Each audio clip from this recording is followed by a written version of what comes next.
Hello everyone, welcome to magnet brains. Myself Prateek Karn स्वागत करता हूं आपका अपने यूट्यूब चैनल मैग्नेट ब्रेन्स पर, जहां पर आपको मिलता है क्वालिटी कंटेंट, क्वालिटी एजुकेशन, वो भी बिल्कुल बाकायदा फ्री ऑफ कॉस्ट।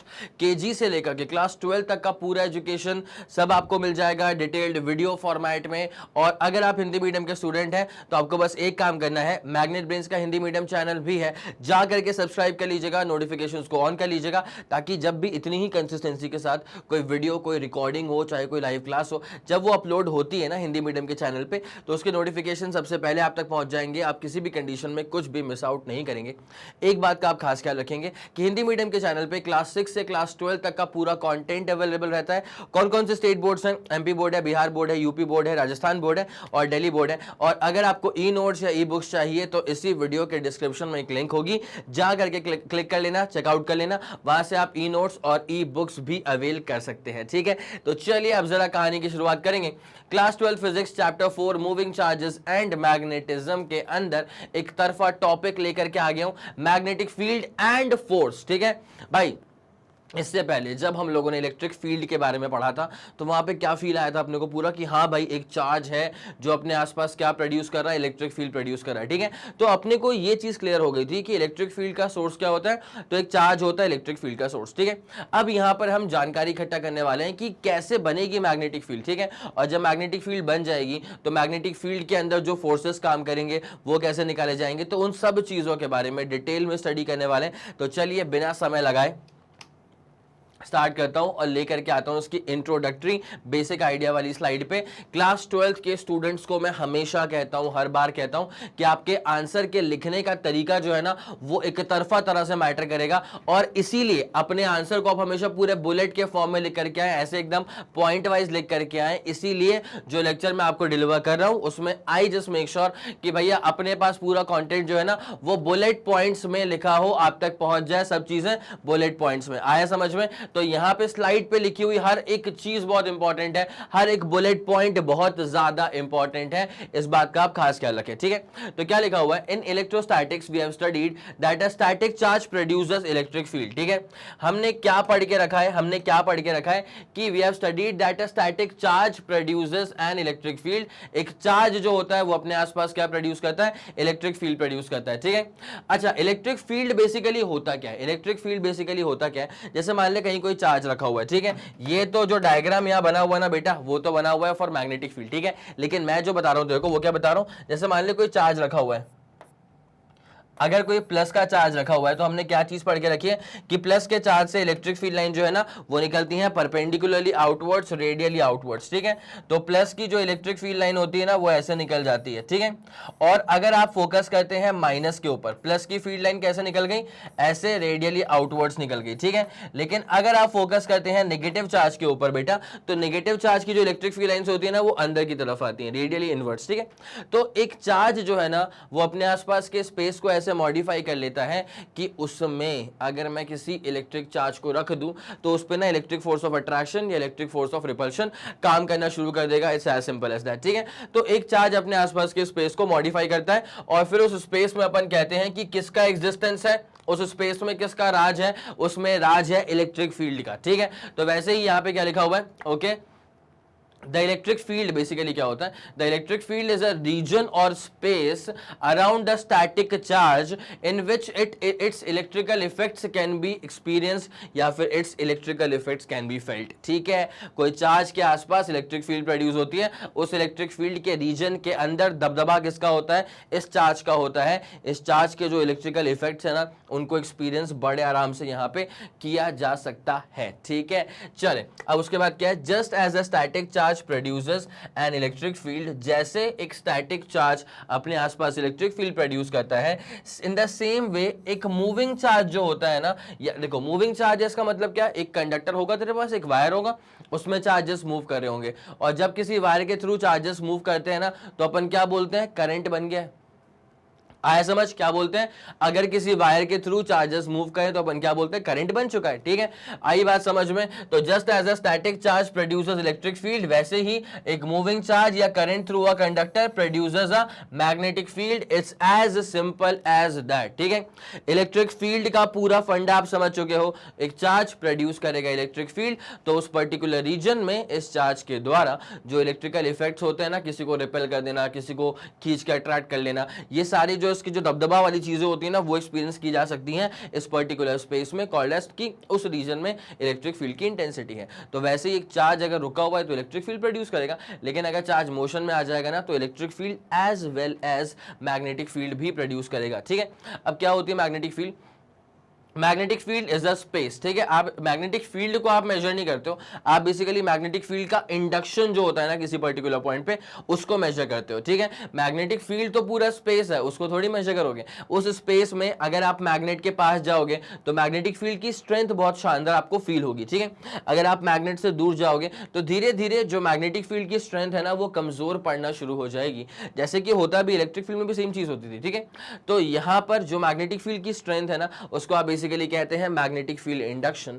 तो ध्यान रखना कि मैग्नेटिक फील्ड तो पूरा स्पेस है, हम मैग्नेटिक फील्ड मेजर नहीं करते, हम मेजर करते हैं उस स्पेस में किसी पर्टिकुलर पॉइंट पर, उस स्पेस में। ठीक है, किसी पर्टिकुलर पॉइंट पर मैग्नेटिक फील्ड का स्ट्रेंथ है, मैग्नेटिक फील्ड का इंडक्शन, जिसको मैं आगे बताऊंगा कि उसको अपन वेक्टर बी से करेंगे रिप्रेजेंट। ठीक है, तो जरा ध्यान देते हुए चलना। Magnetic field is a space around a conductor. भाई मैग्नेटिक फील्ड प्रोड्यूस करी किसने? ठीक है, वैसे अगर एक मैग्नेट है, ठीक है, एक फिजिकल मैग्नेट है, तो काम तो उसका मैग्नेटिक फील्ड प्रोड्यूस करना ही है, लेकिन हम बेसिकली डील करते हैं इलेक्ट्रोमैग्नेटिज्म से। ठीक है, प्रीवियस लेक्चर में मैं आपको बकायदा क्लियर करवा चुका था कि आपका पूरा फोकस किसके ऊपर होना चाहिए, इलेक्ट्रोमैग्नेटिज्म के ऊपर। मतलब इस बार जो मैग्नेटिक फील्ड प्रोड्यूस हो रहा है that is basically produce due to a current carrying conductor. ठीक है, this magnetic field is basically produced due to a current carrying conductor. It's as simple as that. ठीक है, तो किसी भी करंट कैरिंग कंडक्टर के आसपास मैग्नेटिक फील्ड प्रोड्यूस होगी, तो magnetic field is basically the space around a current carrying conductor हाँ, और the space around a magnet. ठीक है, करंट कैरिंग कंडक्टर भी मैग्नेटिक फील्ड प्रोड्यूस करेगा, एक फिजिकल मैग्नेट है तो वो भी मैग्नेटिक फील्ड प्रोड्यूस करेगा, और सो दैट उसमें उस स्पेस में जो मैग्नेटिक इफेक्ट्स है ना they can be felt, they can be experienced. It's as simple as that. ठीक है, मेरे ख्याल से ये वाला फंडा बखूबी आपको समझ में आ गया होगा। बोलो हाँ कि ना, आया समझ? भाई अगर लेक्चर समझ में आ रहा है, अगर लेक्चर पसंद आ रहा है तो भाई साहब लाइक करते हुए चलिएगा, और अभी के अभी, ठीक है, इसको शेयर भी कर देना। भाई ये नॉर्थ पोल था। ठीक है, अब पता है क्या हुआ, ये अपने पास एक बार मैग्नेट था। अब देखिए यार यहाँ पे ना ये जो आपको दिख रहा है ये ब्लैक ब्लैक सा, ये बेसिकली क्या है पता है, वैसे कायदे की बात तो है कि ये आयरन फिलिंग्स है। ठीक है, आयरन लिया, उसको एकदम पाउडर्ड फॉर्म बना दिया और फिर उसको अपन ने यहाँ पे छिड़क दिया है, स्प्रिंकल कर दिया है, मैंने कहा भी था लास्ट लेक्चर के अंदर। तो देख रहे हो तुम यहाँ पे ना, ऐसा नहीं है कि किसी रैंडम पैटर्न में ये आयरन फिलिंग्स ऐसे अरेंज हो गई हैं, ये कोई रैंडम पैटर्न नहीं है ये बहुत ही वेल डिफाइंड पैटर्न आपको नजर आ रहा होगा, जो कि साउथ पोल और नॉर्थ पोल के पास तो बहुत ही ज्यादा डेंसिटी है, आयरन फिलिंग्स बहुत ज्यादा यहाँ पे आकर के एक्यूमुलेट हो चुके हैं, और आसपास भी आयरन फिलिंग्स ने अपने आप को एक वेल डिफाइंड पैटर्न में अरेंज कर लिया है, सेटअप कर लिया है। ये जो वेल डिफाइंड पैटर्न है ना ये इसलिए आया क्योंकि भाई इसी पैटर्न में, कुछ इसी हिसाब से, कुछ इसी डिजाइन में ये मैग्नेट अपने आसपास मैग्नेटिक फील्ड प्रोड्यूस करता है। ठीक है, आई मेरी बात समझ में? ये एक मैग्नेट है, इसका काम क्या होगा, मैग्नेटिक फील्ड को प्रोड्यूस करना। ठीक है, तो ये जो अपने पास बार मैग्नेट है ना, ये एक बहुत ही वेल डिफाइंड पैटर्न में अपने आसपास मैग्नेटिक फील्ड लाइंस को प्रोड्यूस करता है, लेकिन वो मैग्नेटिक फील्ड लाइंस हमको ऐसे तो दिखाई देती नहीं है। ठीक है, तो होता क्या है ना कि अगर मैंने आयरन फिलिंग्स को यहाँ पे ऐसे पूरा छिड़क दिया है, तो आयरन बेसिकली क्या होता है, this is a very strong magnetic material. Iron जो होता है ना वो किसी भी एक्सटर्नल मैग्नेटिक फील्ड को लेकर के बहुत जल्दी रिएक्ट करता है, बहुत जल्दी रिस्पॉन्ड देता है, जल्दी जाकर के चिपक जाएगा मैग्नेट के साथ। ठीक है, तो यहाँ पे क्या हुआ कि आयरन फिलिंग्स ने अपने आप को एग्जैक्टली उसी पैटर्न में जमा लिया जिस पैटर्न में यहां पर मैग्नेटिक फील्ड डेवलप हो चुकी थी। तो अब आप आयरन फिलिंग्स को देख पा रहे हो उस डेफिनेट पैटर्न में, तो फिर आप जज कर लेते हो कि हाँ ठीक है, इस बार मैग्नेट ने इसी पैटर्न की मैग्नेटिक फील्ड लाइंस को प्रोड्यूस किया होगा। It's as simple as that, कोई दिक्कत वाली बात नहीं है। ठीक है सर, ठीक चल रहा है, पक्का ये वाला फंडा क्लियर था, इसका आप लोगों ने स्क्रीनशॉट ले लिया है। आगे बढ़ेंगे। उसके बाद क्या लिखा है, द मैग्नेटिक फील्ड, अच्छा definition, magnetic field is a space around a conductor in which its magnetic effects can be felt, वो बात हो चुकी है, डन। उसके बाद भाई magnetic field disappears as soon as the current is switched off, तो भैया ऐसी मैग्नेटिक फील्ड है जो कि करंट पे डिपेंड कर रही है, ठीक है, टेम्पररी मैग्नेटिक फील्ड हो गई, और ऐसे मैग्नेट को कहा जाता है इलेक्ट्रोमैग्नेट। इस टर्म को आप लोगों ने जरूर सुना होगा कक्षा 10वीं में, इलेक्ट्रोमैग्नेट। अच्छा, इलेक्ट्रोमैग्नेटिज्म क्या होता है कि किसी भी करंट कैरिंग कंडक्टर के आसपास मैग्नेटिक फील्ड का डेवलप हो जाना। क्या बोला मैंने, किसी भी करंट कैरिंग कंडक्टर के आसपास मैग्नेटिक फील्ड का डेवलप हो जाना, this entire phenomena is called as electromagnetism. लेकिन अब मैं आपके सामने एक वर्ड लेकर के आ गया हूं, इलेक्ट्रोमैग्नेट, ठीक है। अगर तुम ध्यान दो ना, अगर तुम ध्यान दो इसके ऊपर, ठीक है, this is a bar magnet, इसको करंट की जरूरत नहीं है, ये करंट आसपास कहीं हो या ना हो इसको फर्क नहीं पड़ता, ये तो अपने आसपास मैग्नेटिक फील्ड प्रोड्यूस करेगा ही करेगा। So this bar magnet is basically a permanent magnet, ठीक है। लेकिन अगर मैं आपसे ऐसा बोलता हूं कि भाई एक करंट कैरिंग वायर होगा, उसके आसपास मैग्नेटिक फील्ड होती है, तो अपन ने बोला कि हाँ ये बात गलत तो नहीं है, ये बात है तो सही कि अगर किसी वायर में करंट है, ये बात गलत थोड़ी है, ये बात सही है ना भाई, कि किसी वायर में अगर करंट है तो उसके आसपास क्या डेवलप होती है। मैंने लास्ट क्लास में एक बहुत ही शानदार डायग्राम भी आपको बना करके दिखाया था, मेरे ख्याल से आपको समझ में आ गया था, ठीक है। तो एक करंट कैरिंग कंडक्टर के आसपास भी क्या डेवलप होती है, मैग्नेटिक फील्ड डेवलप होती है। लेकिन अगर मैं इस करंट को यहां से रिमूव कर दूं, करंट की वैल्यू को मैं अगर 0 कर दूं, तो आप समझ रहे हैं ये जो मैग्नेटिक फील्ड यहां बनी थी ना, ये भी फट से क्या हो जाएगी, गायब हो जाएगी, अगर करंट की वैल्यू को मैंने 0 कर दिया है तो करंट पे डिपेंड कर रहा है कि मैग्नेटिक फील्ड बनेगा कि नहीं बनेगा, ठीक है। करंट की वैल्यू को बढ़ा दूंगा तो मैग्नेटिक फील्ड की स्ट्रेंथ बढ़ जाएगी, करंट की वैल्यू को कम कर दूंगा तो मैग्नेटिक फील्ड की स्ट्रेंथ कम हो जाएगी, करंट के डायरेक्शन को रिवर्स कर दूंगा तो मैग्नेटिक फील्ड का पैटर्न भी उल्टा पुल्टा हो जाएगा। तो यहां पर बेसिकली क्या हो रहा है कि करंट के आसपास जो मैग्नेटिक फील्ड प्रोड्यूस होती है ना, इस फिनोमेना को कहा जाता है इलेक्ट्रोमैग्नेटिज्म। और इलेक्ट्रोमैग्नेट एक ऐसा मटेरियल, एक ऐसा डिवाइस जिसमें करंट है, उसके आसपास मैग्नेटिक फील्ड है, इतनी सिंपल सी बात होती है, ठीक है। तो यहां पे लिखा क्या है, अभी तो मैं किससे कंसर्न हूं बेटा, अभी तो मैं सिर्फ उससे कंसर्न हूं कि एक करंट कैरिंग कंडक्टर है और उसके आसपास मैग्नेटिक फील्ड प्रोड्यूस हो रही है, ठीक है। नाउ क्या लिखा है कि मैग्नेटिक फील्ड डिसअपियर हो गई।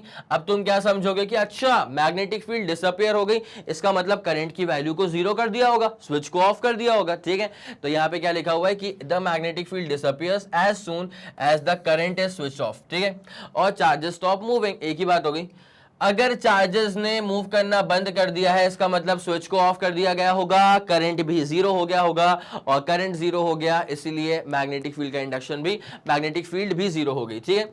ओके, इट मींस, इसका मतलब क्या होता है, इसका मतलब ये होता है कि a moving charge is a source of both electric field as well as magnetic field. भाई पहली बात तो ये समझ जाए यार कि अगर चार्ज है तो इलेक्ट्रिक फील्ड तो प्रोड्यूस करेगा ही करेगा, भले ही वो रेस्ट पर हो, या भले ही वो मूव कर रहा हो विद कांस्टेंट वेलोसिटी, या भले ही वो मूव कर रहा हो विद कांस्टेंट एक्सेलरेशन, या भले ही वो मूव कर रहा हो विद कांस्टेंट रिटार्डेशन, लेकिन चार्ज है ना तो इलेक्ट्रिक फील्ड तो प्रोड्यूस करेगा ही करेगा। But the thing is this कि यहाँ पे चार्ज जो है अगर वो मोशन में आ गया, अगर चार्ज मोशन में आ जाएगा तो वो अपने आसपास प्रोड्यूस मैग्नेटिक फील्ड को भी करेगा। It's as simple as that. रुका हुआ चार्ज कभी मैग्नेटिक फील्ड प्रोड्यूस नहीं कर सकता।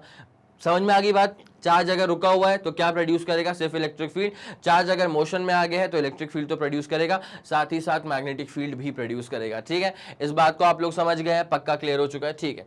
तो अच्छा, जैसे अपन इलेक्ट्रिक फील्ड की इंटेंसिटी को वेक्टर ई से रिप्रेजेंट करते थे, और वैसे ही हम मैग्नेटिक फील्ड के इंडक्शन को वेक्टर बी से रिप्रेजेंट करते हैं। It's as simple as that, और it is called as magnetic induction या magnetic flux density.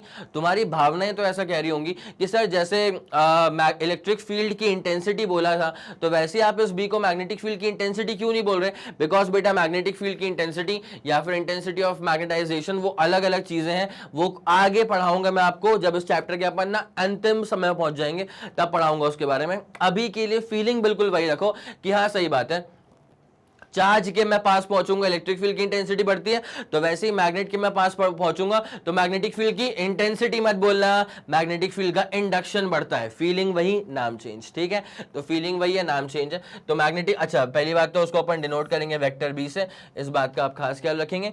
It is called as magnetic field का इंडक्शन या फिर मैग्नेटिक फ्लक्स डेंसिटी भी कहा जाता है। तो हाँ, फ्लक्स के बारे में हमको आज फर्स्ट टाइम नहीं सुन रहे, हम इससे पहले भी इलेक्ट्रिक फ्लक्स के बारे में बखूबी जानते थे। तो number of electric field lines that passes through a given surface area is called as electric flux. उसी तर्ज पे अगर मैं, बहुत ही कॉमन सेंस वाली बात है, ठीक है, कितनी number of electric field lines किसी गिवन सरफेस एरिया के थ्रू पेनिट्रेट कर गई उसे कहते हैं इलेक्ट्रिक फ्लक्स। अब उसी तर्ज पे कितनी number of magnetic field lines किसी गिवन, कितनी number of magnetic field lines, ठीक है, किसी गिवन सरफेस एरिया को पेनिट्रेट कर जाएंगे उसे कहा जाएगा magnetic flux. It's as simple as that, ठीक है। चले, मेरे ख्याल से ये वाला फंडा पूरा क्लियर हो चुका है। तो एक काम करो ना यार, एक बार इसका भी स्क्रीनशॉट ले लो, ठीक है, एक बार इसका भी स्क्रीनशॉट ले लो, फिर आपको कहानी में और डेप्थ में लेकर के चलते हैं। एक बार इसका स्क्रीनशॉट ले लो, फिर कहानी में आपको और डेप्थ में लेकर के चलते हैं। चलें आगे बढ़े। ओके सर, ये वाला फंडा पूरा क्लियर हो चुका है। अब आ जाओ बेटा इसके अगले वाले स्लाइड के ऊपर, ठीक है। अब आ जाओ इसके अगले वाले स्लाइड के ऊपर, क्या लिखा हुआ है? It has several basic properties identical to electric field, ठीक है। इसके पास बहुत सारी प्रॉपर्टीज होती हैं आइडेंटिकल टू इलेक्ट्रिक फील्ड। किसके पास? किसके पास? मैग्नेटिक फील्ड इंडक्शन के पास। किसके पास? मैग्नेटिक फील्ड इंडक्शन या मैग्नेटिक फ्लक्स डेंसिटी बी के पास, ठीक है। इसके पास बहुत सारी प्रॉपर्टीज होती हैं जो कि ना इलेक्ट्रिक फील्ड से आपको मैच करती हुई नजर आ जाएंगी, ठीक है। उसमें क्या लिखा हुआ है? The effective magnetic field B at a point due to magnetic field of several sources is the vector addition of magnetic field of each individual source at that point, that is ये वाला equation. और ये अगर आपको याद आ जाए तो this is basically, ये जो फॉर्मूला है ना, ये आता है फ्रॉम द सुपरपोजिशन प्रिंसिपल, ठीक है। ये जो फॉर्मूला आता है ना, ये आता है फ्रॉम द सुपरपोजिशन प्रिंसिपल। मैं आपको जरा एक बार यहां से वाकिफ करवा दूं। जैसे मान लो कि अपने पास ना एक चार्ज यहां पे रखा हुआ है Q1, ठीक है। मान लो एक चार्ज यहां पे रखा हुआ है Q2, मान लो एक चार्ज यहां पे रखा, तुम फंस गए Q2 में यार, वापस निकलो निकलो निकलो निकलो। काफी लोग Q2 सुन के अटक गए। ऐसे Q4। अब भाई ऐसे अपने पास n नंबर ऑफ चार्जेस रखे हुए हैं यार, ऐसे अपने पास मान ले nth चार्ज तक रखे हुए हैं, n नंबर ऑफ चार्जेस रखे हुए हैं, ठीक है। अब ना मेरा इंटेंशन क्या है कि मेरे को ना इस पर्टिकुलर पॉइंट पर निकालना है इलेक्ट्रिक फील्ड की इंटेंसिटी, ठीक है। तो हम सब जानते हैं कि इलेक्ट्रिक फील्ड कौन कौन प्रोड्यूस करेगा, कहां कहां प्रोड्यूस करेगा। इसकी इलेक्ट्रिक फील्ड जाएगी यहां, मान लेता हूं कि सब प्लस है, ठीक है। इसकी इलेक्ट्रिक फील्ड जाएगी यहां पे, ठीक है। उसके बाद थर्ड वाले की इलेक्ट्रिक फील्ड जाएगी यहां पे, उसके बाद फोर्थ वाले की इलेक्ट्रिक फील्ड जाएगी यहां पे, उसके बाद फिफ्थ वाले की इलेक्ट्रिक फील्ड जाएगी, चल ऐसे करके यहाँ पे, ठीक है। या एक काम करूं क्या, इसको मैं थोड़ा सा यहाँ शिफ्ट कर दूं कहीं, अरे अरे, इसको मैं कहीं यहाँ शिफ्ट कर रहा हूँ, Q1 को यहाँ लिख देता हूँ, ठीक है। ये लिख दिया मैंने Q1 को, ताकि क्या लाइन ऑफ एक्शन किसी से क्या मर्ज ना हो जाए। तो भाई ऐसे nth वाले की इस तरफ जाएगी। तो भाई जब मुझे ना नेट इलेक्ट्रिक फील्ड निकालनी, तो मैं कैसे निकालूंगा? सबका वेक्टर समेशन कर दूंगा, ठीक है। इसका गया इस तरफ, this is the electric field की इंटेंसिटी, पहला वाला। उसके बाद दूसरे वाले का इस तरफ गया। भाई पूरा बेसिक पर्सपेक्टिव समझते हुए चलना, अदरवाइज अधूरा ज्ञान रहेगा, किसी काम का नहीं रहेगा। चमक रहा है? ये लेक्चर देख ले, सारी की सारी चीजें तेरी कवर अप हो जाएंगी, दैट्स अ गारंटीड थिंग, ठीक है। जिनको पता है उनको पता है, ठीक है। तो this is the electric field due to nth वाला सोर्स, कोई दिक्कत नहीं है। अब क्या होता है ना कि आप बेसिकली वेक्टर से डील कर रहे हो, ठीक है। ऐसा नहीं है कि सिंपली ऐड कर दो, कोई ऐसा नहीं है, कोई मास वास नहीं है यहाँ पे कि 10 kg plus 2 kg plus 4 kg plus 6 kg plus 8 kg add करा आंसर बता दिया। भाई साहब वो स्केलर होता है एडिशन, ठीक है।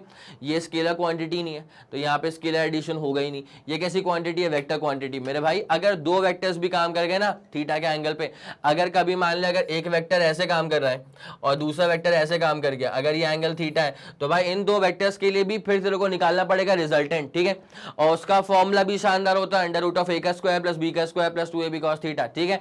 ये तो सिर्फ दो के लिए बताया, ठीक है। मान लिया अगर तीन वेक्टर्स काम कर गए, ले अच्छा अभी मैं इलेक्ट्रिक फील्ड का एग्जांपल दे रहा हूं। E1 काम कर गया, E2 काम कर गया, E3 काम कर गया, तो अपन क्या करेंगे? पहले अपन ने E1 और E2 का निकाला रिजल्टेंट। चल मान लिया ये रिजल्टेंट आ गया है 1 और 2 का, ठीक है। अब क्या होगा पता है भाई? ये वाला गया, E1 को गायब कर दे, अब E1 को गायब कर दे, और E2 को भी चल गायब कर दे, कोई दिक्कत नहीं मेरे को। तो ये E1 E2 का आ गया रिजल्टेंट। अब बेटा इन दोनों के बीच में कितना एंगल बन रहा होगा, अल्फा, ठीक है। अब भाई तू इसका रिजल्टेंट लेगा, इतना लंबा काम पड़ गया सिर्फ तब जब 3 चार्जेस हैं। भाई जब n नंबर ऑफ चार्जेस होंगे तो क्या ही करोगे तुम। आया समझ की नहीं आया, आया समझ की नहीं आया। तो भैया यहाँ पे इसको एटलीस्ट रिप्रेजेंट करने के लिए तो हम ऐसे दिखा देते हैं, ये नॉर्मल एडिशन नहीं होता है, ध्यान रखना है इस बात का, ये नॉर्मल एडिशन नहीं होता है। तो जो टोटल इलेक्ट्रिक फील्ड की इंटेंसिटी है वो कैसे मिलती है, पहले वाले का इलेक्ट्रिक फील्ड की इंटेंसिटी, दूसरे वाले के इलेक्ट्रिक फील्ड की इंटेंसिटी, उसके बाद अपन वेक्टर समेशन कर देंगे टिल nth वाले सोर्स की इलेक्ट्रिक फील्ड की इंटेंसिटी। भाई चमका, ये वाला फंडा पूरा क्लियर हो गया। तो जैसे आपने इलेक्ट्रिक फील्ड के लिए करा है वैसे आपको करना पड़ेगा मैग्नेटिक फील्ड के लिए। जो कारनामा आपने इलेक्ट्रिक फील्ड की इंटेंसिटी के लिए कर दिया वैसे ही काम करना पड़ेगा आपको मैग्नेटिक फील्ड की इंटेंसिटी के लिए। यहाँ पे कोई मैग्नेट नहीं बनाऊंगा मैं, ठीक है, यहाँ पर कोई मैग्नेट नहीं है। बेसिकली हम क्या करते हैं ना, यहाँ पे हम मैग्नेटिक फील्ड से कंसर्न हैं और हम जानते हैं कि मैग्नेटिक फील्ड एक मैग्नेट प्रोड्यूस करता है, लेकिन हम ये भी जानते हैं कि करंट कैरिंग कंडक्टर भी मैग्नेटिक फील्ड प्रोड्यूस करता है। और हमें अभी इसी बात पर फोकस करना है कि जो current carrying conductor magnetic field produce करेगा ना उसका क्या होगा, उसी की हमको बात करनी है, ठीक है। तो मान लीजिए अपने पास एक करंट कैरिंग कंडक्टर है, आई करंट जा रहा है, ठीक है। यहाँ पे करंट कैरिंग कंडक्टर है, इसमें करंट मान लिया इस तरफ जा रहा है, यहाँ पे करंट कैरिंग कंडक्टर है, ठीक है। ऐसे चल मेरे पास भाई n number of current carrying conductors है, ठीक है। सब मिलके क्या करेंगे, electric field magnetic field produce करेंगे, ठीक है। सब मिलकर के मैग्नेटिक फील्ड तो प्रोड्यूस करेंगे ही ना। तो यहाँ पे करंट कितना मान लिया मैंने, चल I1 मान लिया, यहाँ पे चल I2 मान लिया, यहाँ पे चल I3, n number of conductors थे, ठीक है। अब भाई मुझे एक पर्टिकुलर पॉइंट पे निकालना है मैग्नेटिक फील्ड का इंडक्शन, ठीक है। So this is my concerned point, this is my concerned point जहां पे निकालना चाह रहा हूं मैग्नेटिक फील्ड का इंडक्शन। क्या करेंगे भाई, सिंपल एडिशन है यार। क्या करेंगे, क्या करेंगे, सुनो, सिंपल लेकिन vector addition. Total magnetic field का इंडक्शन निकालना है तो पहले वाले इलेक्ट्रोमैग्नेट ने क्या इंडक्शन प्रोड्यूस करा, उसके बाद दूसरे वाले ने क्या करा, उसके बाद तीसरे वाले ने क्या करा, अप टिल nth वाले की वजह से कितना मैग्नेटिक फील्ड का इंडक्शन प्रोड्यूस हो गया, ठीक है। तो ये जो अपन ने लिखा है ना इसे कहा जाता है superposition principle. It's as simple as that, ठीक है। और ये जो नेट मैग्नेटिक फील्ड अपन निकाल रहे हैं वो किस पॉइंट पे निकाल रहे हैं, P पे निकाल रहे हैं, ठीक है। इस बात का आप खास ख्याल रखेंगे कि ये जो मैग्नेटिक फील्ड का इंडक्शन है this is evaluated at P। ये जो मैग्नेटिक फील्ड का इंडक्शन है this is basically evaluated at point P। It's as simple as that, कोई दिक्कत वाली बात नहीं है। जल्दी से इस पूरी कहानी का स्क्रीनशॉट ले लो बेटा। यहां तक का फंडा पूरा क्लियर हो गया है, ये वाला बेसिक फंडा जो है वो आप लोगों को समझ में आ गया। 3 2 1 ready go, super clear and super done. चलो ठीक है ना, ये वाला फंडा पूरा क्लियर हो गया, आगे बढ़ते हैं, जाओ रे। चलो तो B1, B2, B3 are the magnetic field at a point due to individual sources of magnetic field, ठीक है। It means the magnetic field obeys the superposition principle, ठीक है। अपने पास n number of sources हैं, सब मिलकर के कितनी magnetic field produce करेंगे, उसके लिए क्या करा, पहले वाले का, दूसरे वाले का, तीसरे वाले का, चौथे वाले का, पांचवें वाले का, सबका अपन ने nth वाले तक का सबका अपन ने समेशन कर दिया। बट क्या वो स्केलर समेशन है, क्या नॉर्मली ऐड करा, नहीं सर, वेक्टर एडिशन था, ठीक है। क्या था, वेक्टर एडिशन। ये इसका स्क्रीनशॉट लो पहले तो, ठीक है। इस वाले स्लाइड का स्क्रीनशॉट लो, फिर कहानी में आपको आगे लेकर के चलते हैं। 3 2 1 ready go, super clear, super done. चलो आगे बढ़ा जाए। Okay, in order to define the magnetic field B, we deduce an expression for the force on a moving charge in a magnetic field, ठीक है भाई। पहली बात तो ये समझना, यहां पे एक चीज लिखी हुई है, force, moving charge, magnetic field, ठीक है। यहाँ पे क्या लिखा हुआ है बेटा, फोर्स लिखा हुआ है, मूविंग चार्ज लिखा हुआ है और मैग्नेटिक फील्ड लिखा हुआ है। और ये जो मैग्नेटिक फील्ड है ना this is the external magnetic field, ठीक है। ये जो मैग्नेटिक फील्ड है ना this is the external magnetic field. क्या मसला होता है, क्या कहानी होती है, जरा उस पर फोकस करते हुए चलना। तो अगर जैसे मान ले यहाँ पे लिखा हुआ है कि अगर किसी एक्सटर्नल मैग्नेटिक फील्ड के अंदर अगर एक चार्ज को फेंक दिया गया है, बिकॉज मूविंग चार्ज लिखा हुआ है, ठीक है, तो उस मूविंग चार्ज पे एक फोर्स काम करना शुरू करता है। क्या बोला, अगर किसी एक्सटर्नल मैग्नेटिक फील्ड के अंदर, फिर से बोल देता हूं, अगर किसी एक्सटर्नल मैग्नेटिक फील्ड के अंदर हमने किसी चार्ज को फेंक दिया है तो मूविंग चार्ज हो गया, तो उस पर, उस चार्ज के ऊपर एक फोर्स काम करना शुरू करता है। वो फोर्स कैसे निकालेंगे, वो फोर्स तो निकालने हैं, बता के रखा हुआ है, ठीक है। ये पूरी कहानी यहाँ पे सुना करके रखी हुई है, लेकिन द थिंग इज दिस कि यार फोर्स काम करेगा ही क्यों, ठीक है। तो अब इसके लिए तुम्हें एक काम करना है, यहां पे डालना है हेडिंग, उसको मैं बोलूंगा इंटरैक्शन ऑफ इसको अपन बोलेंगे इंटरैक्शन ऑफ मल्टीपल फील्ड्स, ठीक है। मैग्नेटिक नहीं लिखा है मैंने लिखा है इंटरैक्शन ऑफ मल्टीपल फील्ड्स, ठीक है। मतलब एक से ज्यादा फील्ड्स के बीच में इंटरैक्शन, FIELDS, जी हाँ, एक से ज्यादा फील्ड्स के बीच में जब इंटरैक्शन होता है तो क्या होता है। तो भाई अब जो होने वाला है ना इसमें, वो तुम सुन लो अभी के अभी। क्या बोल रहा हूं, जब भी कभी किसी भी स्पेस में फिर से बोल दूं, जब भी कभी किसी भी स्पेस में दो या दो से ज्यादा मैग्नेटिक फील्ड्स या दो या दो से ज्यादा फील्ड्स में अगर इंटरैक्शन होगा तो उस पर्टिकुलर स्पेस में एक फोर्स काम करता है, ठीक है। अब होता क्या है, मेरे पास मान ली एक्सटर्नल मैग्नेटिक फील्ड है। बेसिकली मैग्नेटिक फील्ड को वेक्टर क्वांटिटी क्यों बोला गया बेटा, लिख ले, नोट कर ले अभी के अभी बेटा, हर एक बात बहुत इंपॉर्टेंट है, ठीक है। और मैग्नेट में खासतौर से जितनी मेरी बात को अच्छे से सुनते हुए चलोगे ना, उतना तुम्हारा ग्रिप स्ट्रांग हो जाएगा मैग्नेट के ऊपर। और ये रैंकर चैप्टर है भाई, रैंकर मतलब क्या, काफी लोग इसमें गलती करेंगे, मेक श्योर करो कि तुम इसमें गलती ना करो, ठीक है। आगे वही निकलता है भाई साहब जो कि टफ से टफ चैप्टर को इजी बना करके आगे निकल जाएगा, ठीक है। अदरवाइज तो फिर फंसी जाएंगे अपन। तो जरा ध्यान देंगे भाई कि कभी भी अगर ऐसा होता है ना कि मैग्नेटिक फील्ड के अंदर मैं किसी चार्ज को फेंक देता हूं तो उस पर एक फोर्स काम करता है। पहली बात ये जो मैं बोला था अभी, मैग्नेटिक फील्ड वेक्टर क्वांटिटी होती है तो डायरेक्शन क्या होती है उसकी, नॉर्थ से निकलती है साउथ में जाती है। इलेक्ट्रिक फील्ड में क्या होता है, प्लस से निकलता है माइनस में जाता है। तो वैसे ही मैग्नेटिक फील्ड में क्या होता है, नॉर्थ से निकलती है और साउथ में जाती है। तो magnetic field induction is basically vector quantity, ठीक है। अब देख कहानी क्या है, मेरी बात सुनते हुए चलना, गलती मत करना बिल्कुल भी। मान ले यहां पे मैंने बना दिया एक नॉर्थ पोल और यहां पर चल मैंने बना दिया है एक साउथ पोल, ठीक है। तो अब देख यहां पे क्या होने वाला है भाई, ये है तेरे पास में कौन सा पोल, नॉर्थ पोल, और ये है तेरे पास में कौन सा पोल, साउथ पोल, ठीक है। तो यहां पर मैग्नेटिक फील्ड लाइंस डेवलप हो चुकी हैं, ध्यान देना अच्छे से। यहां पर नॉर्थ से निकलती हैं मैग्नेटिक फील्ड लाइंस और साउथ में जाती हैं, it's as simple as that, ठीक है। नॉर्थ से निकलती हैं मैग्नेटिक फील्ड लाइंस और साउथ में जाती हैं, ठीक है। अब देख क्या होने वाला है भाई, ये है तेरे पास में क्या, एक्सटर्नल मैग्नेटिक फील्ड लाइन, ठीक है। ये सेटअप जो है ना तेरे पास, इसको अपन कहते हैं एक्सटर्नल सेटअप। और ये जो मैग्नेटिक फील्ड लाइंस है ये है एक्सटर्नल मैग्नेटिक फील्ड लाइंस, ठीक है। अब मेरी बात पे ध्यान देना, मान ले कि यहाँ पे कोई चार्ज पार्टिकल है, ध्यान दो ध्यान दो ध्यान दो। मान लो कि यहाँ पे ना कोई चार्ज पार्टिकल है, ठीक है। ये रहा मेरे पास एक चार्ज पार्टिकल और इस चार्ज पार्टिकल को हमने माना है कि इसके पास में चार्ज कितना है, इसके पास में चार्ज हमने मान लिया Q के बराबर चार्ज है, ठीक है। अब अगर मैंने इस चार्ज पार्टिकल को ना इस पर्टिकुलर स्पेस में फेंक दिया, भाई कोई नॉर्मल सा फंडा नहीं है यहाँ पे, ठीक है। ये चीज दबा के काम आती है, बहुत सारे क्वेश्चंस बनते हैं और ये आपका बेसिक परसेप्शन क्लियर करती है, ठीक है। भाई देख, एक तो ये व्हाइट वाली क्या बन चुकी है, this is the external magnetic field line, ठीक है। ये जो इस तरफ जा रही है ना, ये जो व्हाइट वाली इस तरफ जा रही है ना, इसको अपन कहते हैं एक्सटर्नल मैग्नेटिक फील्ड लाइंस, ठीक है। भाई बहुत सारी मैग्नेटिक फील्ड लाइंस है यहाँ पे तो, ठीक है। मैं किसी एक ही पर क्यों फोकस कर रहा हूँ भाई, कहानी तुम्हारे लिए सिंपल रहेगी इसलिए, ठीक है।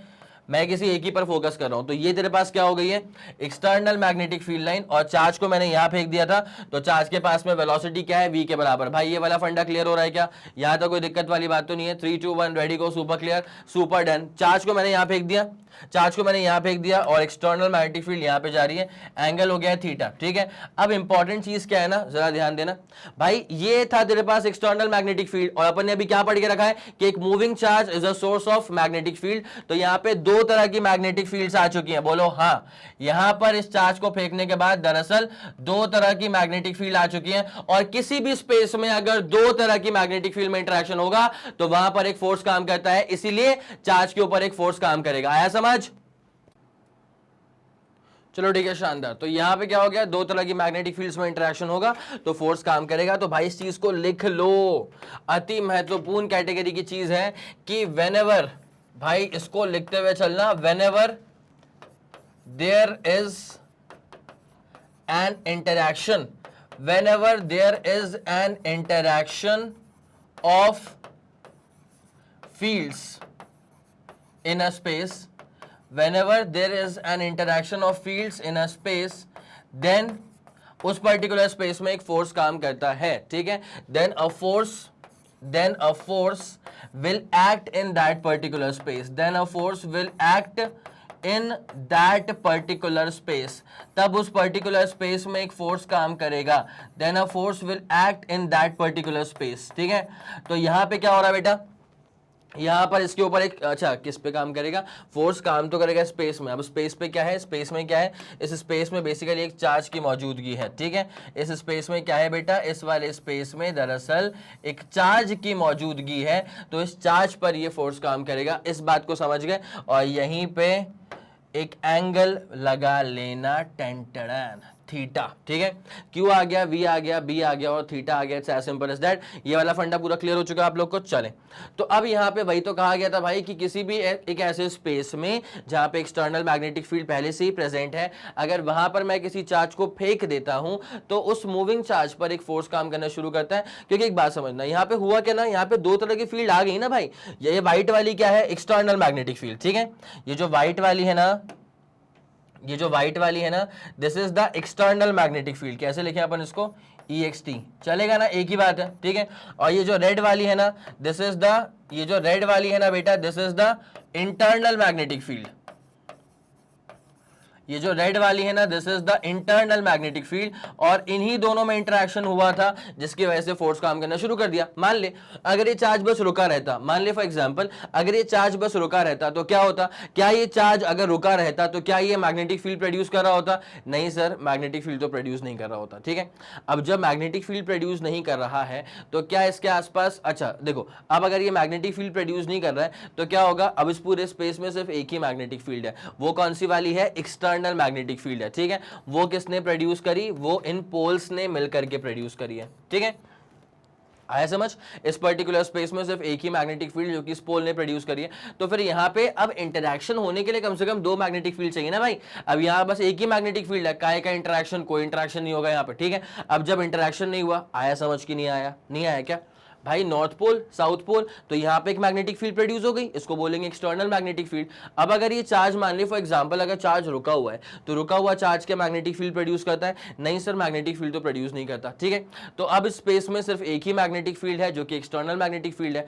अब जब एक ही मैग्नेटिक फील्ड है तो किसका इंटरैक्शन होगा यार, इंटरैक्ट करने के लिए कम से कम दो तरह की मैग्नेटिक फील्ड्स का होना आवश्यक है। यहाँ पे एक ही मैग्नेटिक फील्ड है, कोई इंटरैक्शन नहीं होगा, और जब उस स्पेस में कोई मैग्नेटिक फील्ड का इंटरैक्शन ही नहीं होगा तो काय का फोर्स काम करेगा, कोई फोर्स काम नहीं करेगा। अब तुम बोलो सर एक्सटर्नल मैग्नेटिक फील्ड थी, उस बात को हम मान गए, मैंने बोला बहुत बढ़िया। अब तुमने बोला कि सर ये जो चार्ज अगर रुका हुआ है तो ये माना है मैग्नेटिक फील्ड प्रोड्यूस नहीं कर रहा है, लेकिन इलेक्ट्रिक फील्ड तो प्रोड्यूस कर रहा है। अब अगर इलेक्ट्रिक फील्ड प्रोड्यूस कर रहा है तो फिर आप क्यों अब इंटरैक्शन क्यों नहीं मान रहे? बेटा इंटरैक्शन होता है मैग्नेटिक फील्ड का मैग्नेटिक फील्ड के साथ, ठीक है। इंटरैक्शन होता है इलेक्ट्रिक फील्ड का इलेक्ट्रिक फील्ड के साथ, ठीक है, उसको बोलेंगे इंटरैक्शन। डिफरेंट फील्ड्स को इंटरैक्शन नहीं बोलेंगे। ये वाली बात समझ में आ गई आप लोग को? ठीक है सर, ओके तो अब इसकी पूरी कहानी क्या है ना, यहाँ पे क्या बना के रखा हुआ है भाई, मैंने अपने हिसाब से चार्ज को फेंका, ठीक है, और मैग्नेटिक फील्ड काम कर गई। यहाँ पे क्या है कि एक्स एक्सिस वाई एक्सिस, अच्छा ये तीन, ठीक है, X axis Y axis Z axis, ठीक है। एक्स वाई प्लेन में एक चार्ज को मैंने फेंका, मुझे कैसे पता? बिकॉज वेलोसिटी वेक्टर मेरे को यहाँ पे नजर आ रहा है, ठीक है। और मैग्नेटिक फील्ड कहाँ काम करिए सर? हॉरिजॉन्टल काम करिए इस तरफ, तो भाई इसके ऊपर भी एक फोर्स काम करेगा सर, एब्सोल्युटली काम करेगा। लेकिन एक बात अपन मिस कर रहे हैं यहाँ पे कि force is basically a vector quantity, ठीक है। फोर्स कैसी क्वांटिटी है? वेक्टर क्वांटिटी है।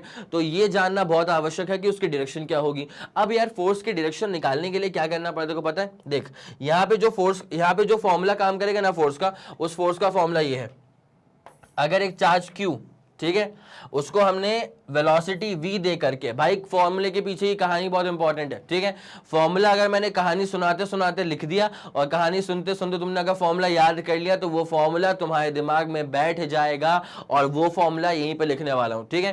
किसी चार्ज Q को अगर मैंने वेलोसिटी v के साथ किसी एक्सटर्नल मैग्नेटिक फील्ड के अंदर फेंक दिया तो बेटा यहाँ पे जो b है ना, this is absolutely external magnetic field. जहां जहां पर मैं b यूज करने वाला हूं ना, मतलब 99.99% केसेस में जहां जहां पर मैं बी यूज करने वाला हूं, this is the external magnetic field. कोई सोर्स तुमने बनाया है जो कि मैग्नेटिक फील्ड को प्रोड्यूस कर रहा होगा, ठीक है। तो मैंने क्या बोला बेटा यहाँ पे कि अगर किसी चार्ज Q को मैंने वेलोसिटी v के साथ किसी एक्सटर्नल मैग्नेटिक फील्ड B में अगर फेंक दिया और ऐसे फेंका है सो दैट वेलोसिटी और मैग्नेटिक फील्ड के बीच में एंगल थीटा बन रहा है, ऐसे फेंका है सो दैट वेलोसिटी और मैग्नेटिक फील्ड के बीच में एंगल थीटा बन रहा है, तो फिर इस चार्ज पार्टिकल के ऊपर जो फोर्स काम करेगा उस फोर्स का फॉर्मूला हो जाएगा F is equal to Q we B sine theta. बोलो हाँ, पक्का? पक्का? ये वाला फंडा पूरा क्लियर है क्या? ठीक है भाई, मैं चाहूंगा कि कुछ भी हो जाए लेकिन तुम इसको ना बना लो यार, ठीक है। यहाँ पे जो चीज़ बना के रखी है ना, मैं चाहता हूँ कि तुम इस चीज़ को खुद से बना लो यार, बिकॉज क्या है, मैं इसको बार बार नहीं शो करूंगा, अभी तुमको दिखा दिया, अब इसी को अपन बार बार यूज करेंगे, तो तुम कॉपी में बना के रखो। बना लिया तुमने पक्का, यहाँ तक कोई दिक्कत नहीं, तुमको बहुत खुशी की बात है बेटा, ठीक है। तो अब देखिए यहाँ पे क्या होने वाला है, ये तो हो चुका ना, ठीक है।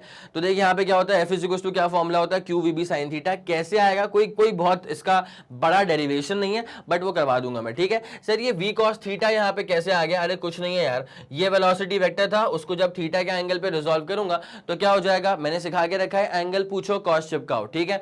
अगर आप लोगों ने वेक्टर्स को रिजॉल्व करने का फंडा मुझसे नहीं सीखा है तो आप 11th की प्लेलिस्ट में जाकर के रेजोल्यूशन ऑफ वेक्टर नाम का टॉपिक सर्च कर लीजिएगा, मैंने पढ़ाया है वहां पे कैसे वेक्टर्स को रिजॉल्व करते हैं। एक सिंपल सा फंडा होता है, एक वन लाइनर होता है, एंगल पूछो कॉस चिपकाओ, ठीक है। प्लेलिस्ट में चेक करा होगा किरचॉफ के रूल्स, ठीक है। तो जब किरचॉफ के रूल मैंने पढ़ाए थे ना, मैंने वहां पे दिया था एक वन लाइनर, वो क्या था, jump the device and right the equation, ठीक है। भाई इस स्टेटमेंट से क्या शानदार शानदार लेवल के अपन ने सर्किट्स को सॉल्व करके रख दिया है, ठीक है।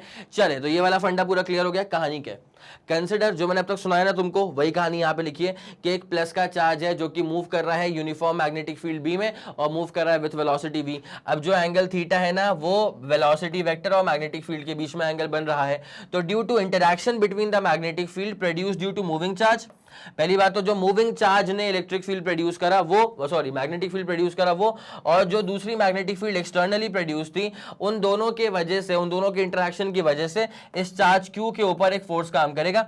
और वो फोर्स कैसे निकालते हैं, तो वो फॉर्मूला बेसिकली क्या आता है, F is equal to Q we B sine theta. अब मैं उसको एक बार पूरा जो प्रॉपर स्टेप्स होते हैं ना वैसे भी करके दिखा देता हूं, पहले इसका स्क्रीनशॉट लो। 3 2 1 ready go, super clear super done. चलें, ओके सर, चले। तो भैया यहां पे जो फोर्स काम करेगा ना, जो इस चार्ज के ऊपर फोर्स काम करेगा, वो force is basically proportional to क्या होता है, चार्ज होता है। तो magnitude of force F experienced by the moving charge is directly proportional to the magnitude of the charge itself. ज्यादा चार्ज होगा तो उसका मतलब क्या है, ज्यादा चार्ज होगा तो ज्यादा अच्छा करंट बनेगा, ज्यादा अच्छी मैग्नेटिक फील्ड प्रोड्यूस होगी, तो ज्यादा अच्छा इंटरैक्शन, ज्यादा शानदार फोर्स, ठीक है। तो पहला फंडा क्या हो चुका है, एफ इज प्रोपोर्शनल टू क्या हो गया, क्यू, ठीक है। ये अपने पास बन गई फर्स्ट इक्वेशन, लिख लेना इसको। उसके बाद दूसरा क्या होता है कि वेलोसिटी का जो साइन कंपोनेंट होता है, ठीक है, मतलब वो कंपोनेंट जो कि मैग्नेटिक फील्ड के परपेंडिकुलर है। भाई साहब सुनो, वेलोसिटी के हो चुके हैं दो कंपोनेंट, एक हो चुका है वी कॉस थीटा, एक हो चुका है V sine theta. V cos theta वाला ऐसा कंपोनेंट है वेलोसिटी का जो कि मैग्नेटिक फील्ड के डायरेक्शन में है, ठीक है। लेकिन हमें लेना है वेलोसिटी का वो कंपोनेंट, हमें लेना है वेलोसिटी का वो कंपोनेंट जो कि मैग्नेटिक फील्ड के परपेंडिकुलर जा रहा हो, ठीक है। तो फोर्स जो होता है ना, वो वेलोसिटी के उस कंपोनेंट के प्रोपोर्शनल होता है जो वेलोसिटी कंपोनेंट मैग्नेटिक फील्ड के परपेंडिकुलर जा रही होती है। पक्का, F is proportional to Q, F is proportional to V sin theta. ये अपने पास बन गई सेकंड इक्वेशन, ठीक है। जल्दी इसको नोट डाउन करो बेटा, फटाफट फुर्ती में। 3 2 1 ready go, super clear super done. चलो, ये वाला फंडा क्लियर हो गया। उसके बाद क्या होता है कि F is proportional to B। अगर एक्सटर्नल मैग्नेटिक फील्ड, अच्छा ये B कौन सी वाली B है बेटा, ये है एक्सटर्नल मैग्नेटिक फील्ड की स्ट्रेंथ, ठीक है। मैग्नेटिक, अच्छा ये जो B है अपने पास क्या है, external magnetic field. This is absolutely the external magnetic field का इंडक्शन, ठीक है। तो अपने पास F जो है वो तीन चीजों के प्रोपोर्शनल हो चुका था, Q के, V sin थीटा के और B के, क्लब करके लिख दिया F इज इक्वल टू क्या आ गया, Q V B sin theta के। प्रोपोर्शनलिटी कांस्टेंट था, K की वैल्यू को 1 ले लेंगे तो F इज इक्वल टू क्या बन जाएगा, Q V B sin theta. अब इसको लिखने का तरीका, Q को रखा अपन ने बाहर और मैंने V क्रॉस B कर लिया। अब आपको पता है भाई, अगर आप दो वेक्टर्स का क्रॉस मल्टीप्लीकेशन करते हो, जैसे मान लें अगर आप A क्रॉस B करते हो तो फॉर्मूला क्या आता है, A का मॉड्यूलस B का मॉड्यूलस साइन थीटा, हाँ कि ना, ठीक है। तो यहां पे अगर यहां पे q we B sine theta लिखा हुआ है, क्यू को मैंने रखा बाहर और लिख दिया वी क्रॉस बी। जब वी क्रॉस बी को खोलूंगा तो क्या बचेगा, वी बी साइन थीटा, ठीक है। तो F is equal to basically क्या बन जाएगा, q times v cross B. It's as simple as that, ठीक है। और जब भी आपको यहां पे इस फोर्स की डायरेक्शन निकालनी हो, जब भी आपको यहां पर इस फोर्स की डायरेक्शन निकालनी हो तो उसके लिए आप क्या कर सकते हैं बेटा, क्यू वी क्रॉस बी था ना, ठीक है। तो पहले हाथ रखेंगे वी के डायरेक्शन में, उसके बाद चारों उंगलियों को कर्ल कर देंगे किसके डायरेक्शन में, बी के डायरेक्शन में। तब जो अंगूठा आएगा वो आएगा डायरेक्शन ऑफ फोर्स। और ये सिर्फ यहां नहीं करता मैं, ये मैं हर जगह करता हूं भाई, ये अपन हर जगह कर सकते हैं। ये तो ये पूरा क्लियर है अपने को, ये वाला फंडा। ये बहुत जानदार चीज थी भाई, इसका तो मतलब क्या बताऊं, ये सबसे तगड़ी चीज थी, ठीक है। अब देख मैं क्या बता रहा था, यहां करता हूं, जैसे मान ले अगर एक 11th का फॉर्मूला है tau is equal to R cross F, आ रहा है कुछ कुछ याद? जी सर आ रहा है याद, ठीक है भाई। अगर अपन को यहाँ पे निकालना है कि टाउ का डायरेक्शन क्या होगा, तो पहले अपन आर के डायरेक्शन में चारों उंगलियों को रखेंगे राइट हैंड की, ठीक है। उसके बाद कर्लिंग करेंगे फोर्स के डायरेक्शन में। अब जहां पे अंगूठा दिखाएगा ना, वो अंगूठा हो जाएगा डायरेक्शन ऑफ टॉर्क, ठीक है। तो ये ऐसा ही है कि F is equal to Q we B sine theta के लिए ही अप्लाई करा है भाई। ये लॉजिक अपन अप्लाई करेंगे हर वेक्टर इक्वेशन के लिए, ठीक है। मेरे ख्याल से ये वाला फंडा पूरा क्लियर हो गया। एफ इज इक्वल टू क्या आ चुका है, Q we B sine theta. जल्दी से इसका स्क्रीनशॉट ले लो बेटा। 3 2 1 ready go. Super clear and super done.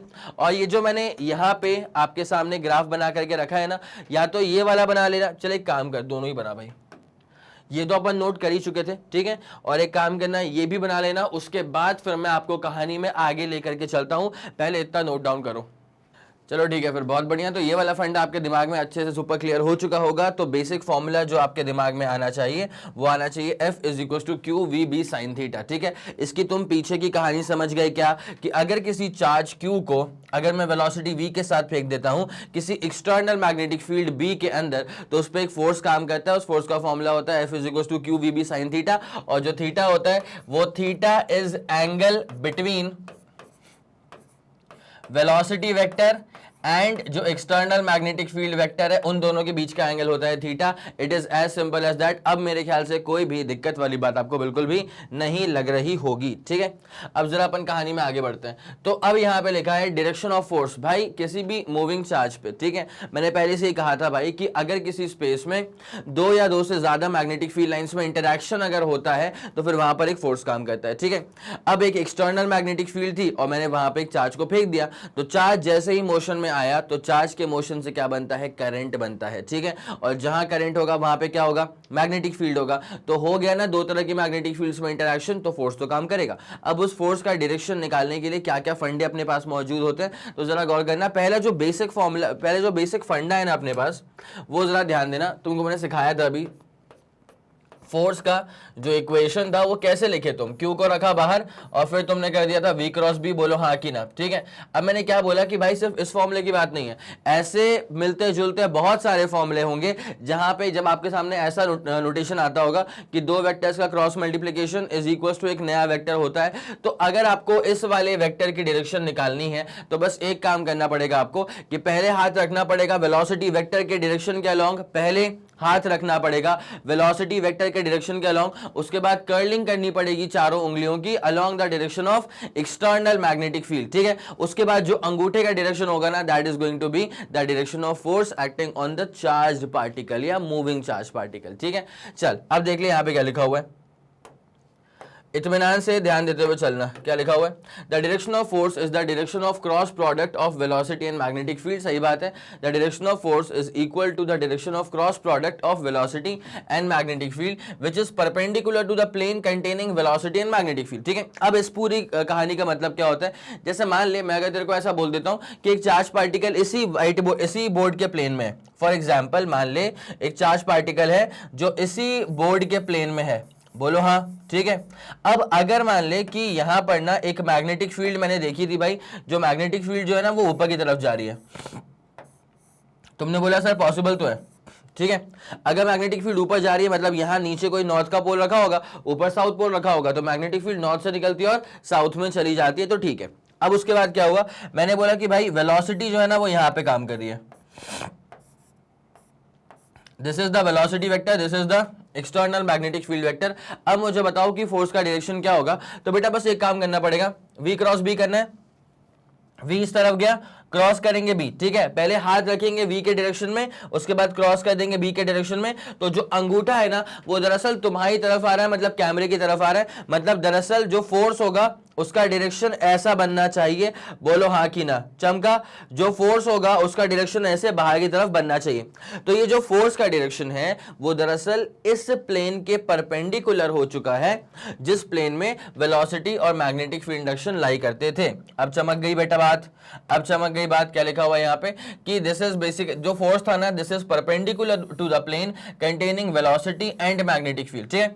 जिस प्लेन में वेलोसिटी और मैग्नेटिक फील्ड आ रहे हैं उसके परपेंडिकुलर जा रहा है है तुम्हारा force, it is as simple as that. मेरे ख्याल से यहां तक कोई भी दिक्कत वाली बात आपको नहीं लग रही होगी, ठीक है। The direction is given by right handed screw rule और राइट हैंड रूल, ठीक है। इस डायरेक्शन को अपन राइट हैंड स्क्रू रूल से भी निकाल सकते हैं या फिर राइट हैंड थंब रूल से भी निकाल सकते हैं, कोई दिक्कत वाली बात नहीं है। वही वाला फंडा, ठीक है। वी क्रॉस बी करना था तो पहले रखा वी के डायरेक्शन में, क्रॉस कर दिया बी के डायरेक्शन में, तो जो अंगूठा था that goes along the direction of force, it is as simple as that, ठीक है। मेरे ख्याल से ये वाला फंडा आपके दिमाग में सुप्रीमली क्लियर हो चुका होगा। जल्दी से इस पूरी कहानी का स्क्रीनशॉट लो, फिर अपन कहानी में आगे बढ़ते हैं। 3 2 1 ready go, super clear, super done. चले आगे बढ़े। ओके सर, ओके अब उसके बाद क्या लिखा है, if velocity and magnetic field are in the plane of paper then according to right hand rule the direction of force on positively charge particle will be perpendicular to the plane of paper upwards as shown in the figure. भाई figure तो अपन देख लेंगे, लेकिन इसके पहले जो मैंने आप लोग को बात बताई वो आपको समझ में आ गया था ना। भाई वी क्रॉस बी कर लेना, कोई दिक्कत नहीं होती। वेलोसिटी मान ले इस तरफ है, बी मान ले ऊपर की तरफ है, तो यहाँ पे तेरे पास एफ आ जाएगा। अब देख ले यहाँ पे, जैसे मान ले एक प्लेन ऑफ पेपर है जिसपे इस बंदे ने हाथ रख के रखा हुआ है, ठीक है। एक पेपर का प्लेन था जिसपे इस बंदे ने हाथ रख के रखा हुआ है। अब वेलोसिटी इस तरफ है, चार्ज पार्टिकल, अच्छा, और चार्ज पार्टिकल की वेलोसिटी इस तरफ है और मैग्नेटिक फील्ड इस तरफ है। तो भाई एक तरीका ये भी होता है निकालने का, ठीक है। या तो आप बाकायदा ऐसे कर दो, या तो आप ऐसे कर लो, ऐसे हाथ रख लो, 3 फिंगर्स म्यूचुअली परपेंडिकुलर। अब इसमें क्या हो जाएगा, ऊपर जाएगा फोर्स, यहाँ पे आ जाएगा वेलोसिटी और इस तरफ आती है मैग्नेटिक फील्ड। तो बस एक काम करना, वेलोसिटी और मैग्नेटिक फील्ड को अरेंज कर लो एक बार। उसके बाद अंगूठा जो होता है वो बेसिकली शो करता है in the direction of the force, it is as simple as that. मेरे ख्याल में यहां तक कोई दिक्कत वाली बात आपको बिल्कुल भी नहीं लग रही होगी, ठीक है, पक्का सही लगा, बढ़िया लगा। तो क्या है कि if velocity and magnetic field are in the plane of paper then according to right hand rule the direction of force on positively charge particle will be perpendicular to the plane. भाई ये तीनों ही perpendicular है, ठीक है। और negatively charge particle वाला सवाल जब भी आएगा ना बेटा, तो तुम्हें कुछ नहीं करना है, तुम तो पहले डायरेक्शन निकाल लो ऐसे करके। उसके बाद अगर तुम्हें कोई बोलता है कि भाई भाई भाई रुक जा, वो चार्ज पार्टिकल प्लस नहीं था, नेगेटिव चार्ज पार्टिकल था, तो कुछ नहीं करना है, समझ गए, तेरे को बस डायरेक्शन को ऑपोजिट कर देना है। It's as simple as that, कोई दिक्कत वाली बात नहीं होनी चाहिए, पक्का। तो जो सारे अपने रूल्स बने ना कि ऐसे ए क्रॉस बी करके ऐसे कर देना, ये सारे फंडे जस्ट ऑपोजिट डायरेक्शन शो करेंगे अगर चार्ज तुम्हारे पास नेगेटिव चार्ज होगा तो, ठीक है। ये वाला फंडा क्लियर हो गया। मैं चाहूंगा कि आप इसका स्क्रीनशॉट ले लें, उसके बाद फिर अपन कहानी में आगे बढ़ते हैं, ठीक है, कोई दिक्कत वाली बात नहीं है। 3 2 1 ready go, super clear, super done. चलो बढ़िया, अब उसके बाद आगे आ जाओ। अब आते हैं अपन डेफिनेशन ऑफ मैग्नेटिक फील्ड के ऊपर। किसके ऊपर आ गए बेटा, definition of magnetic field.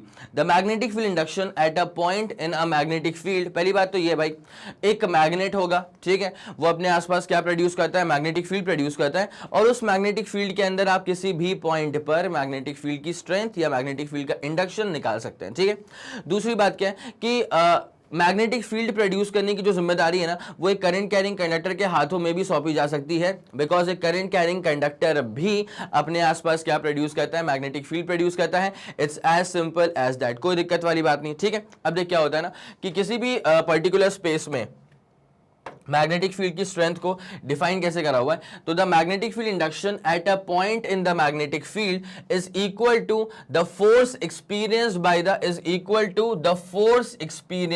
Bye a unit charge, ठीक है भाई, force experienced by a unit charge. Unit charge मतलब क्यू की वैल्यू को आप सिर्फ और सिर्फ 1 पुट कर सकते हैं। It's as simple as that, that is basically called as a unit charge. अच्छा, moving with a unit velocity. Moving with a unit velocity का मतलब क्या होता है कि वेलोसिटी को भी आप सिर्फ 1 मीटर पर सेकेंड पुट कर सकते हैं। It's as simple as that.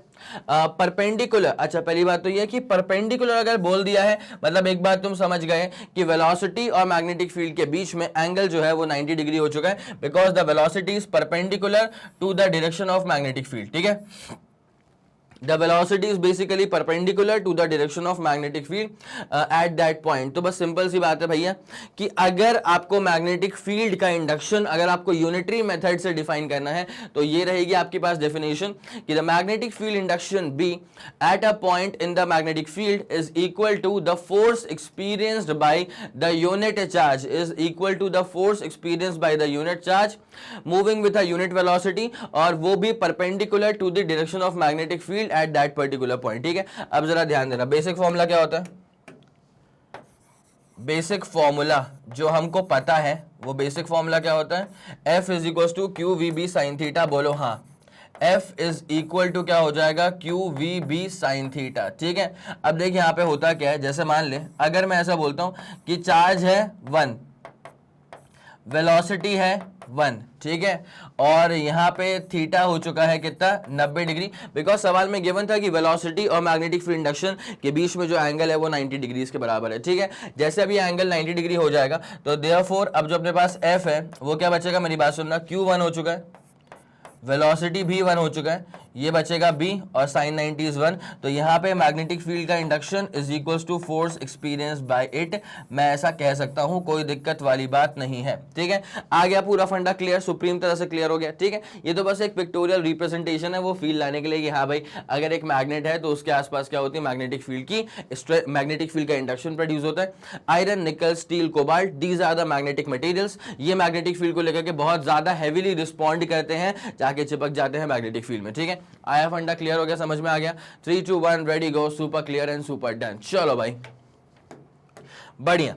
ठीक है, अब उसके बाद Fleming's left hand rule. Fleming's left hand rule क्या कहता है अपने पास, तो as a charge particle is moving along a line perpendicular to the direction of magnetic field. ठीक है, मान लेते हैं कि चार्ज पार्टिकल और मैग्नेटिक फील्ड के बीच में जो एंगल है इस दफा वो 90 डिग्री के बराबर है। ठीक है, then it experiences a maximum force, तब वो एक मैक्सिमम फोर्स एक्सपीरियंस करता है चार्ज पार्टिकल। क्या ये बात सच है, एक बार जरा ध्यान देंगे, एक चार्ज पार्टिकल है, ठीक है, जो मूव कर रहा है along a line perpendicular to the direction of magnetic field. ठीक है, तो अब वो मैक्सिमम फोर्स एक्सपीरियंस करेगा। क्या ये सच में ऐसा होगा, इसके लिए एक काम करो, बेसिक फॉर्मूला क्या होता है, F is equals to Q we B sine theta. F is equals to क्या हो जाता है, Q we B sine theta.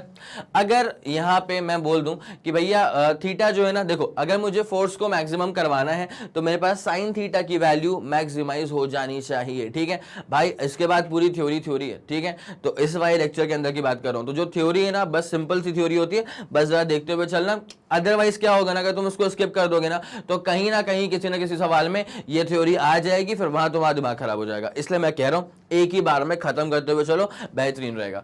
तो अगर तुम फोर्स को मैक्स, और सिंपल सी बात है यार, अगर तुम फोर्स को मैक्सिमम करवाना चाहते हो तो ऑब्वियसली साइन थीटा की वैल्यू शुड बिकम मैक्सिमम। ठीक है, और साइन थीटा की वैल्यू मैक्स कब होती है, जब थीटा की वैल्यू हो जाती है 90 डिग्री के बराबर। ठीक है, तो बिल्कुल सही बात है कि जब परपेंडिकुलर डायरेक्शन में मूव करेगा चार्ज पार्टिकल तो it will experience a maximum force. ठीक है, the direction of this force is can also be determined by Fleming's left hand rule. ठीक है, ये जो फोर्स काम कर रहा है इसके ऊपर, ये जो फोर्स काम कर रहा है इसके ऊपर, अभी हम लोगों ने राइट हैंड वो स्क्रू रूल देख लिया था, स्क्रू रूल देख लिया था। ठीक है, लेकिन इसी फोर्स के डायरेक्शन को आप फ्लेमिंग्स लेफ्ट हैंड रूल से भी निकाल सकते हैं। ठीक है, अब उसके लिए क्या करना पड़ेगा भाई साहब, यहाँ पे जो थ्योरी लिख करके रखी हुई है ना, इसका पूरा सार यहाँ मैंने बना करके रख दिया आपके लिए। ठीक है, आपको बस देख क्या करना पड़ता है, यहाँ पर भी ये जो अंगूठा है वो थ्रस्ट और मोशन शो कर रहा है, मतलब जिस तरह फोर्स काम कर रहा है। ठीक है, थ्रस्ट और मोशन, थ्रस्ट और मोशन